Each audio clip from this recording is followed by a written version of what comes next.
ചന്ദ്രശേഖർ റാവുവിന്റെ മന്ത്രി കോൺഗ്രസിൽ. ഇതോടെ റാവു എന്ന മുൻ മുഖ്യൻ തലയിൽ കൈവച്ചു പോവുകയാണ്. മുഖ്യമന്ത്രി കസേരയിൽ നിന്നും രേവന്ത് റെഡ്ഡി എന്ന കോൺഗ്രസിന്റെ ചുണക്കുട്ടി റാവുവിനെ പുറത്താക്കിയതോടെ തുടങ്ങിയ കലിക്കാലമാണിത്. ഇവിടെ തെലങ്കാനയിലെ മുതിർന്ന രാഷ്ട്രീയ നേതാവും BRS മന്ത്രിസഭയിലെ മുൻ മന്ത്രി സ്പീക്കറുമായ പോച്ചാറാം ശ്രീനിവാസ റെഡ്ഡിയാണ് കോൺഗ്രസിന് കൈ കൊടുത്തിരിക്കുന്നത്. ഇവിടെ എടുത്തു പറയേണ്ടിയിരുന്ന ഒരു കാര്യം, പോച്ചാറാം ശ്രീനിവാസ റെഡ്ഡിയും കോൺഗ്രസിലേക്ക് പോകുന്നതോടെ സമീപകാലത്ത് BRSൽ നിന്നും 4ാമത്തെ MLA ആണ് കോൺഗ്രസിൽ ചേരുന്നത്. പാർട്ടിയിലേക്കുള്ള തെലങ്കാന മുഖ്യമന്ത്രി രേവന്ത് റെഡ്ഡിയുടെ ക്ഷണം സ്വീകരിച്ചുകൊണ്ടാണ് ശ്രീനിവാസ റെഡ്ഡി കോൺഗ്രസിൽ ചേർന്നതെന്ന പ്രഖ്യാപനവും നടത്തുമ്പോൾ കാര്യങ്ങൾ എല്ലാം കോൺഗ്രസിന്റെ കയ്യിലാണെന്ന് രാജ്യം ഒരിക്കൽ കൂടി തിരിച്ചറിയുകയാണ്. രേവന്ത് റെഡ്ഡിയുടെ വികസന പ്രവർത്തനങ്ങളിൽ ആകൃഷ്ടനായിക്കൊണ്ടാണ് കോൺഗ്രസിൽ ചേരുന്നതെന്നും അദ്ദേഹം എടുത്തു പറഞ്ഞു.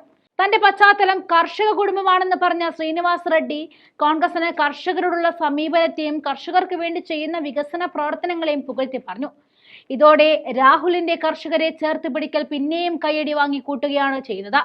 നിരവധി തവണ MLAയും മന്ത്രിയും പോച്ചാറാം ശ്രീനിവാസ റെഡ്ഡി തെലങ്കാനയിൽ തന്നെ മുതിർന്ന രാഷ്ട്രീയ നേതാക്കൾ ഒരാളാണ്. അദ്ദേഹത്തിന്റെ രാഷ്ട്രീയ ജീവിതം തുടങ്ങുന്നത് കോൺഗ്രസിൽ നിന്നും തന്നെയാണ്.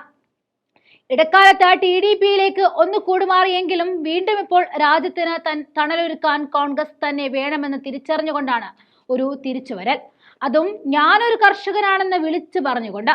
ആദ്യ TRS മന്ത്രിസഭയിലെ കാർഷിക വകുപ്പ് മന്ത്രിയും 2ാം TRS മന്ത്രിസഭയിൽ സ്പീക്കറുമായിരുന്നു അദ്ദേഹം.